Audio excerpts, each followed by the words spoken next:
The first time she called me mom, it wasn't out of love, it was out of something else entirely. I remember the way her lips trembled around the word, how her eyes darted up at me like she was testing the waters, waiting to see if I'd noticed the venom hiding behind that single syllable. I'd been waiting years for that word.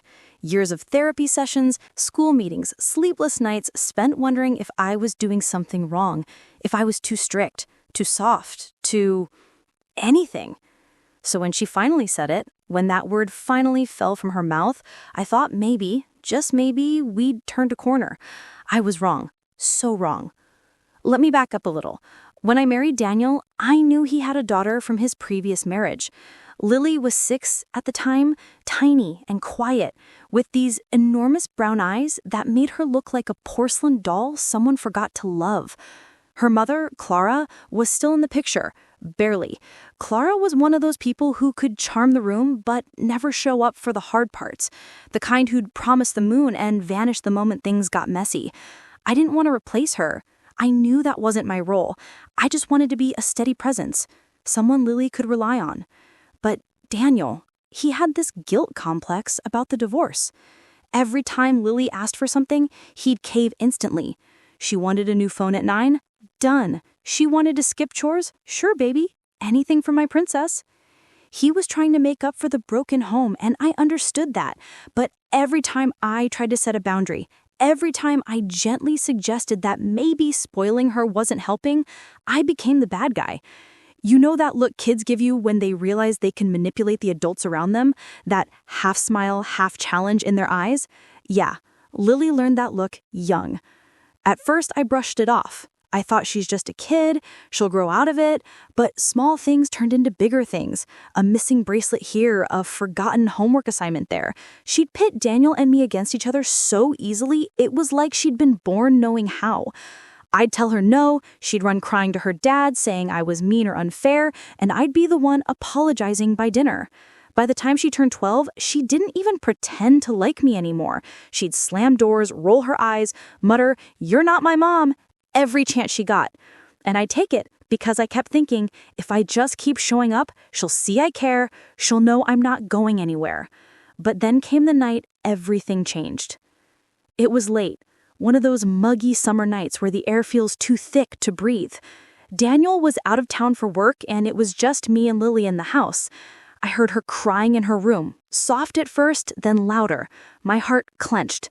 Despite everything, the sound of her crying still got to me. I knocked gently on her door and said, "Lily, sweetheart, are you okay?" No answer, just more muffled sobs. When I opened the door, she was sitting on her bed, her face buried in her hands. Her phone lay beside her, the screen glowing. "Hey," I said softly, walking in. "What's wrong?" She looked up at me, and for the first time in years, she didn't glare. Her eyes were red and puffy, and she looked small. "Mom," she whispered. My heart stopped. "Mom, I messed up." It hit me like a tidal wave. She called me Mom. I didn't even breathe for a second. I wanted to hug her, to tell her it was okay, that I was proud of her for opening up, but something about the way she said it, it wasn't tenderness. It was desperation. "What happened, Lily?" I asked, sitting beside her. She hesitated, then said, "I think I sent something I shouldn't have." I frowned. "What do you mean?" Her voice shook. "To a boy. At school. I didn't mean to, but he asked and said he liked me, and I didn't think he'd share it." My blood ran cold. She was 14. My mind raced through every nightmare scenario a parent could imagine. "What did you send, Lily?" I asked, trying to keep my voice calm. She looked at me with tears streaming down her face. "A picture." I didn't even know what to say. I just pulled her into my arms, and for the first time she didn't pull away. I told her we'd handle it, that it was going to be okay, that I would protect her no matter what, and I meant it. That night, I stayed up making calls, talking to the school counselor, figuring out what steps to take. I even called Daniel and told him to come home early. He panicked, of course, but I told him I had it under control. Over the next few days, I handled everything. I met with the principal, I called the boys' parents, I talked to a lawyer. I was the one holding Lily while she cried, the one reassuring her that she wasn't ruined, that she'd be okay. And I thought maybe this was it. Maybe this was the moment we'd finally bond.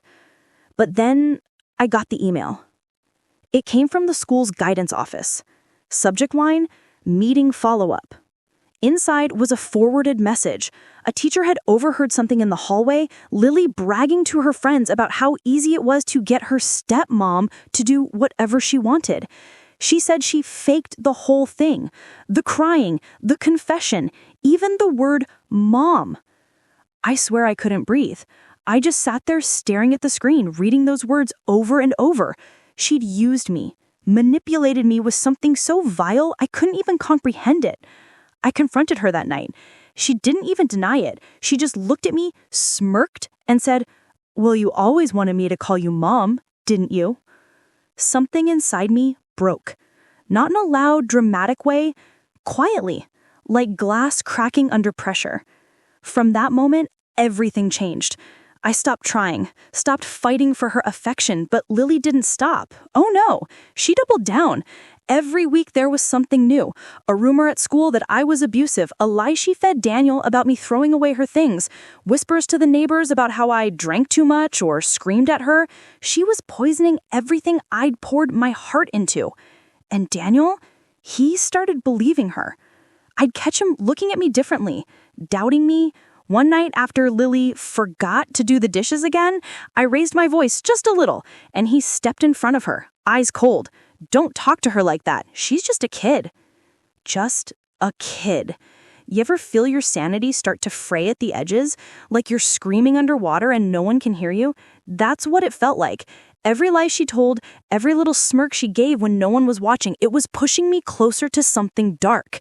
I thought about leaving more than once, but I couldn't stomach the idea of her winning, of her tearing apart everything I'd poured my heart into. So I stayed and I watched. And slowly, I started noticing things. Lily was careless. She'd leave her phone unlocked, her laptop open, messages, screenshots, voice memos. She liked keeping trophies, evidence of her manipulations, maybe because she liked seeing her own power in print. I started collecting things, quietly. Screenshots, photos. I made a folder on an external drive, password protected, labeled receipts. And when the moment came, when she crossed the final line, I was ready. But that part, that's where things get dark.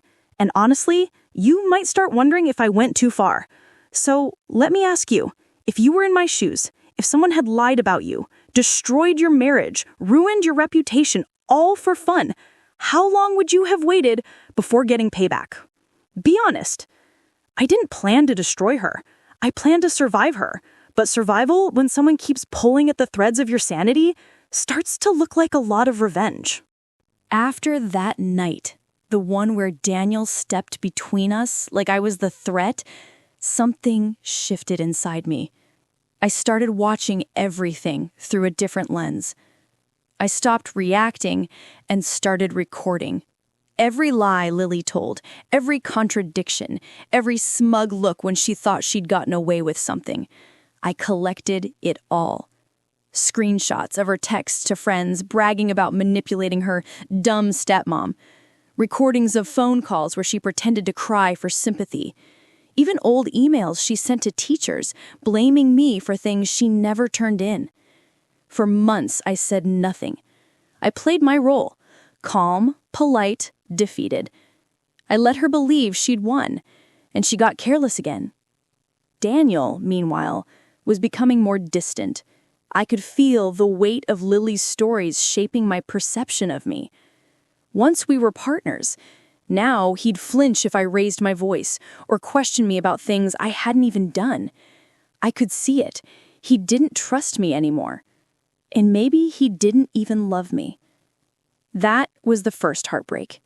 The second came a week later, when I found out Lily had taken it further. It started when one of the neighbors, sweet old Mrs. Kearney, stopped waving at me during my morning walk. She'd always been friendly, gossip-prone, but harmless. So when she looked away, pretending not to see me, my stomach dropped. That same day, I got an email from my volunteer group at the local library asking me not to return until the current situation is resolved. No explanation, no context, just that.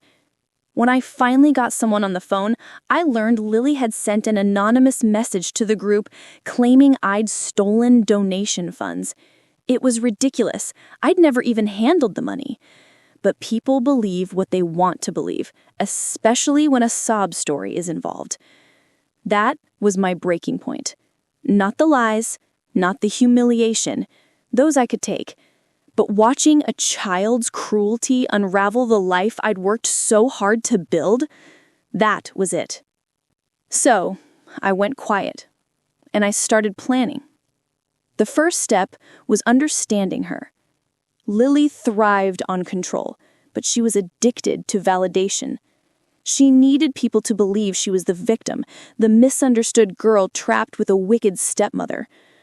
I realized the best way to dismantle her lies was to give her exactly what she wanted, an audience. I created a small web of moments. Nothing dramatic, just setups. Times where Lily would feel safe enough to brag or expose herself. I started leaving my phone recording during car rides, during dinners, during those moments where she'd taunt me under her breath. I never provoked. I just existed. And she couldn't resist. A few weeks in, she slipped.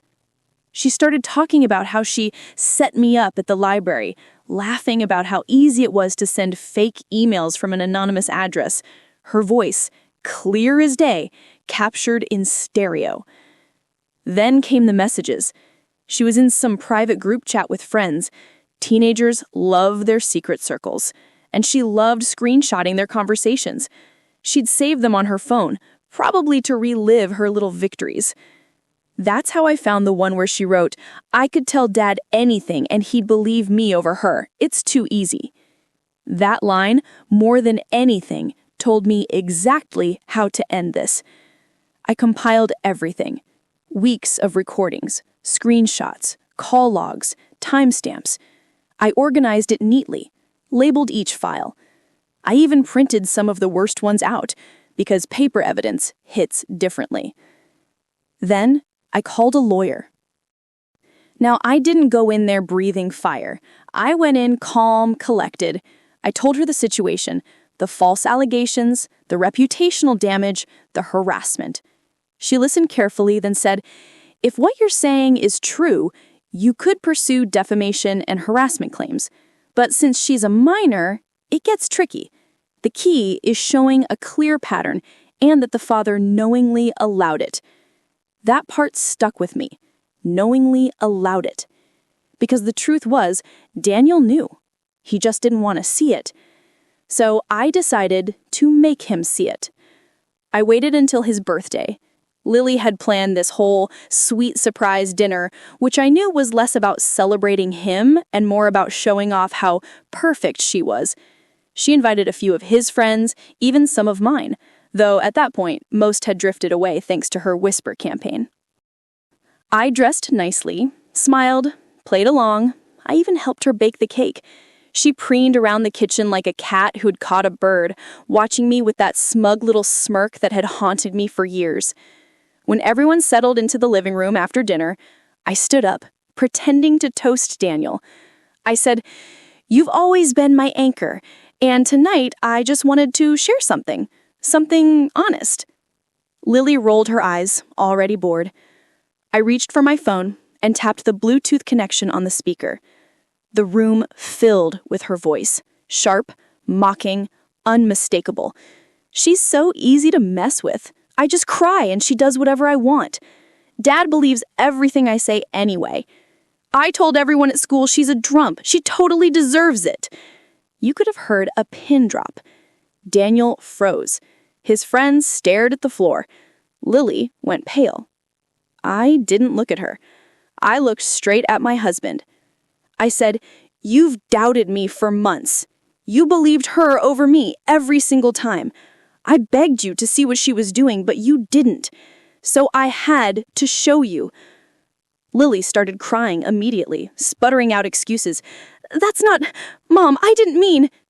"Don't," I said, holding up a hand. "Don't call me that." Daniel's face was blank, completely drained of color. He stood there, shaking his head, whispering, "Lily, please, Tell me that's not you. But she couldn't answer, because it was. Every word, every fake sob, every cruel lie, it was all her. I didn't yell. I didn't gloat. I just handed Daniel a folder, the same one I'd shown my lawyer, and said, "You can read it when you're ready. There's more. Much more." Then, I walked out. I stayed with a friend that night. Didn't answer my phone, didn't check messages. For the first time in years, I slept soundly. By morning, the fallout had begun. Daniel called me over and over, left voicemails that started angry and ended broken. He said he was sorry, that he couldn't believe how blind he'd been, that Lily had confessed, finally, that she admitted everything. When I finally came home, the house felt heavy, quiet. Lily didn't meet my eyes. Her room was stripped of the smug teenager energy that used to fill it. She looked small again. For once, not out of manipulation, but shame. Daniel tried to talk to me, to explain that he'd already scheduled family therapy, that he wanted to fix things. But I told him it was too late. You let her destroy me. And I don't know how to come back from that. I filed for divorce 2 weeks later. Lily ended up transferring schools. Word got out. Not from me, but from her own circle.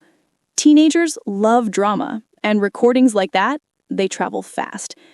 She spent a long time on the receiving end of whispers for once. I didn't revel in it. Not really.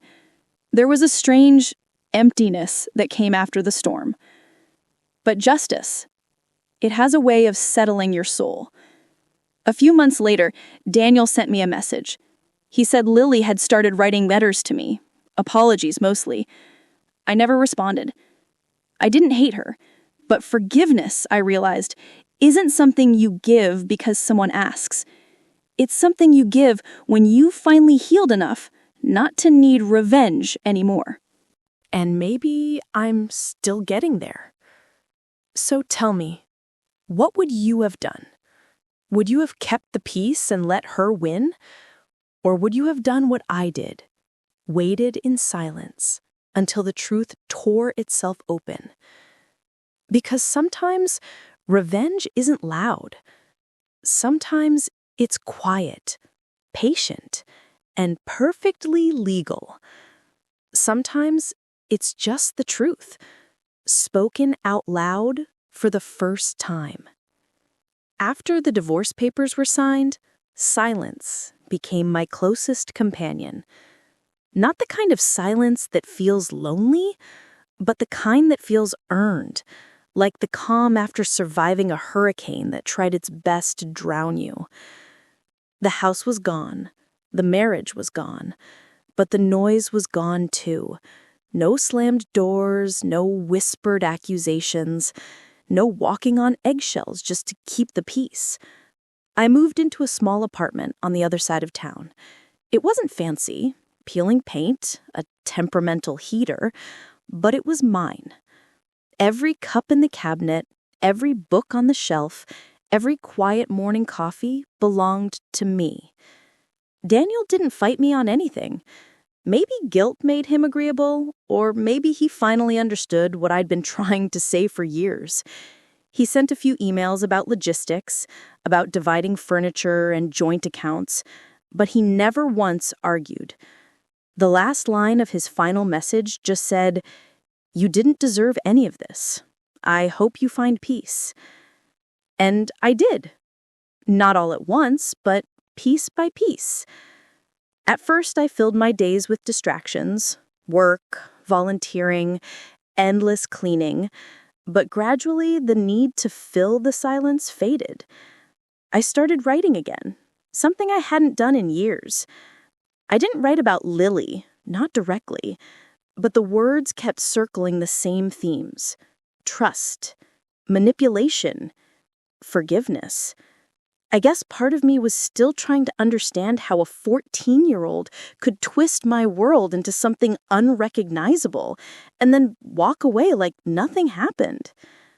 I learned a lot in those quiet months. Like, how resentment is a poison you drink hoping the other person dies, and how forgiveness, real forgiveness, has nothing to do with letting them off the hook. It's about cutting the hook out of your own chest. Daniel reached out once, 6 months later. He wanted to meet for coffee, said there were things he needed to say in person. I almost said no, but curiosity won. When I saw him, he looked smaller somehow. The confident man I married had been replaced by someone who'd finally seen what denial can cost. We talked for over an hour. He told me therapy had forced him to face uncomfortable truths, that he'd spent years enabling Lily because he was terrified she'd resent him the way she resented her mother. He thought loving her meant protecting her from consequences. He said Lily was different now, quieter, remorseful even. He didn't ask for forgiveness, just said, "I wish I'd believed you sooner." I didn't know what to say, so I told him the truth. So do I. When we parted, he looked relieved, and I was too.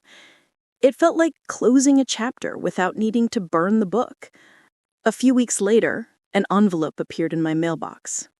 No return address, just my name in handwriting I hadn't seen in almost a year. Inside was a letter from Lily. The first line stopped me cold. It said, "I know you probably hate me, and you should, but I need you to know I understand what I did." The letter was long, shaky, clearly written through tears.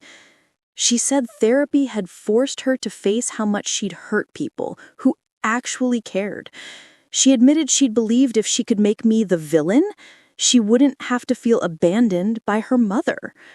That calling me mom that night wasn't manipulation at first. It was instinct. She panicked after saying it, then doubled down on cruelty because it felt safer than rejection. She ended with, "You don't have to write back. I just wanted you to know I finally see you." I sat there for a long time, the letter trembling in my hands. And for the first time, I cried for her. Not out of anger, not out of pity, but out of relief. Because maybe, just maybe, she wasn't doomed to become the person who hurt her. I didn't respond. Some things don't need a reply, but I kept the letter. It lives in the back of a drawer, not because I want to remember the pain, but because it reminds me of how far I've come. A year later, I saw them at the grocery store. Daniel pushing a cart, Lily beside him, older, quieter. She spotted me before he did. For a second, our eyes met. She hesitated, then gave a small nod, a fragile, wordless apology. I nodded back. That was enough. Life moved on. I rebuilt the friendships she'd broken, started a new job, even began dating again. Carefully this time. Trust doesn't come easy after it's been weaponized, but I'm learning. And you know what? Sometimes I catch myself thinking about that first night, when she called me mom. The way I felt, the rush of hope, the way it shattered seconds later. For a long time, that memory felt like a scar I'd never stop tracing. But now it's just a story I tell myself about how far love can bend before it breaks, and how even when it breaks, you can still build something beautiful out of the pieces. People online love to talk about revenge like it's a single act, a punchline, a gotcha moment. But the truth, real revenge is slower. It's walking away with your integrity intact, while the people who wronged you have to live with themselves. It's not the dramatic reveal or the perfect comeback line. It's the quiet morning after, when you wake up and realize the war you thought defined you is finally over. And maybe that's what healing really is. Learning that the story doesn't end with their downfall. It ends when you stop needing them to fall at all. So, to everyone listening, tell me honestly, what would you have done? Would you have stayed silent, let her keep spinning her web? Or would you have waited for the right moment to let the truth speak for itself?